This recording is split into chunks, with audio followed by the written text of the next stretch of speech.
അസ്സലാമു അലൈക്കും വറഹ്മത്തുള്ളാഹി വബറകാതുഹു. ഈ മഹഫിലിന്റെ വേദിയിൽ ഞാൻ നിങ്ങളോട് ഒരു കൊച്ചു കഥ പറയാം. എൻ്റെ കഥയുടെ പേരാണ് പാൽപാത്രം നിരസിച്ച പ്രണയം. ദാറുൽ അർഖമിന്റെ ജനൽപാതയിലൂടെ അബൂബക്കർ റളിയല്ലാഹു അൻഹു പുറത്തേക്ക് നോക്കി. ആകാശം മുതച്ച് കുന്നുകൾ എല്ലാം മറന്നുറങ്ങുന്നു. ഒരു കൊച്ചു കുട്ടിയെ പോലെ ജനൽപാതയിലൂടെ തണുത്ത കാറ്റ് അടിച്ചു വീശിക്കൊണ്ടിരിക്കുന്നു. വെളുത്ത മേഘങ്ങൾക്കും നക്ഷത്രങ്ങൾ ഇറഞ്ഞ ആകാശത്തിനുമിടയിൽ അബൂബക്കറിന്റെ ചിന്തകൾ മേനി നടന്നു. ആകാശം പതുക്കെ നിറം മാറാൻ തുടങ്ങിയിരിക്കുന്നു. പുതിയ പുലരിയിലേക്കുള്ള പുറപ്പാടാണ്. പുലരിയെ വരവേറ്റുകൊണ്ട് കിളികളെല്ലാം പ്രഭാത സംഗീതം പാടുന്നു. ഹോ, എന്തൊരു പ്രശാന്തത! ആ സൗന്ദര്യത്തിൽ എല്ലാം മറന്ന അബൂബക്കർ ലയിച്ചുപോയി. മക്കയിലുദിച്ച സത്യത്തിന്റെ വെളിച്ചം ദാറുൽ അർഖമിന്റെ പുറത്തേക്ക് പ്രസരിപ്പിക്കണം. മക്ക അതേറ്റെടുക്കും. മക്കയിൽ നിന്ന് പുതിയ പ്രഭാതം ഉദിച്ചുയരും.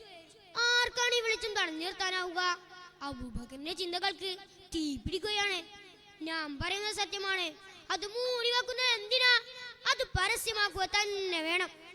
ഒടുവിൽ എന്തോ തീരുമാനിച്ചുറച്ച പോലെ അബൂബക്കർ റളിയല്ലാഹു അൻഹു മുത്തുനബിയുടെ ചാരത്തെത്തി.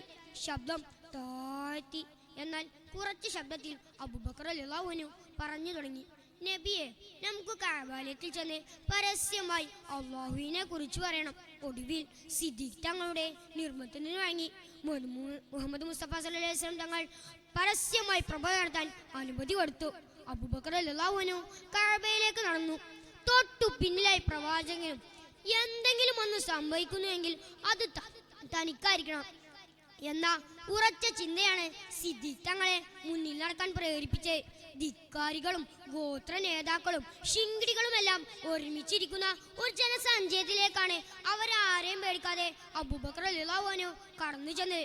ഇസ്ലാമിന് വേണ്ടി സർവസ്വം സമർപ്പിക്കാൻ വേണ്ടി ഇറങ്ങി പുറപ്പെട്ട അബൂബക്കർ റളിയല്ലാഹു അൻഹുവിനെ ആരെ എന്തിനു ഭയപ്പെടണം എന്ന ഗംഭീരമായ സ്വരത്തിൽ വിളിച്ചു പറഞ്ഞു. ഹേ ഖുറൈശികളെ, കേട്ടുകൊള്ളുക. ആരാധനക്കറിയാൻ അള്ളാഹു മാത്രമാണ്. അവനെ അല്ലാതെ മറ്റാരെയും നിങ്ങൾ വണങ്ങരുത്. മുഹമ്മദ് മുസ്തഫ സല്ലല്ലാഹു അലൈഹി വസല്ലം നിങ്ങൾ അള്ളാഹുവിന്റെ പ്രവാചകനാണ്. അവനെ പിൻപറ്റി വിജയികളാവുക. ഈ സംസാരം ഖുറൈശികൾക്ക് ഒട്ടും രസിച്ചില്ല. തങ്ങളുടെ മുന്നിൽ വന്ന് ഒന്നാളാവുകയോ അതൊരിക്കലും ചെയ്തുകൂടാ. മുഹമ്മദിനെയും പുത്തൻ പ്രസ്ഥാനത്തെയും എങ്ങനെ നശിപ്പിക്കണമെന്ന് ആലോചിച്ചിരുന്നു അവർ. അപ്പോഴാണ് ഇവന്റെ ഒരു ഉപദേശം ഖുറൈശി തലവന്മാർക്ക് കാലി കയറി.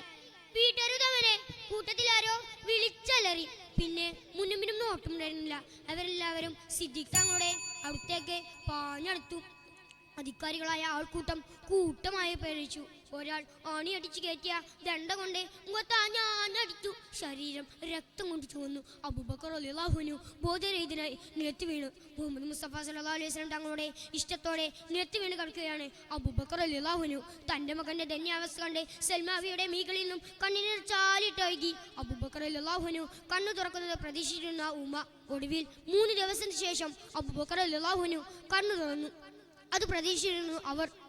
കയ്യിലുണ്ടായിരുന്ന പാൽപാത്രം നീട്ടി. മോനെ, കുടിക്കൂ. അബൂബക്കർ റളിയല്ലാഹു അൻഹുവിന്റെ വരണ്ട ചുണ്ടുകൾ നാവ് കാണാൻ നനച്ചു. എനിക്കൊന്നും വേണ്ട.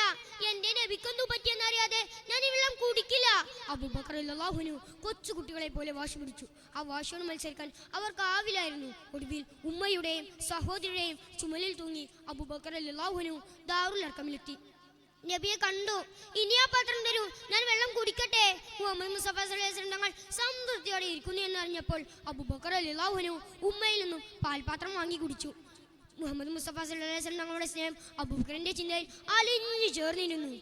സുഹൃത്തുക്കളെ, ഇതാണ് യഥാർത്ഥ സ്നേഹം. അബൂബക്കറിനെ പോലെ നമുക്ക് ഏവരെയും ജന്നത്തിൽ ഒരുമിച്ച് കൂട്ടുമാറാവട്ടെ എന്ന് പറഞ്ഞ് ഞാൻ എൻ്റെ ഈ കൊച്ചു കഥ ഇവിടെ അവസാനിപ്പിക്കട്ടെ. അസ്സലാമു അലൈക്കും വറഹ്മത്തുള്ളാഹി വബറകാതുഹു.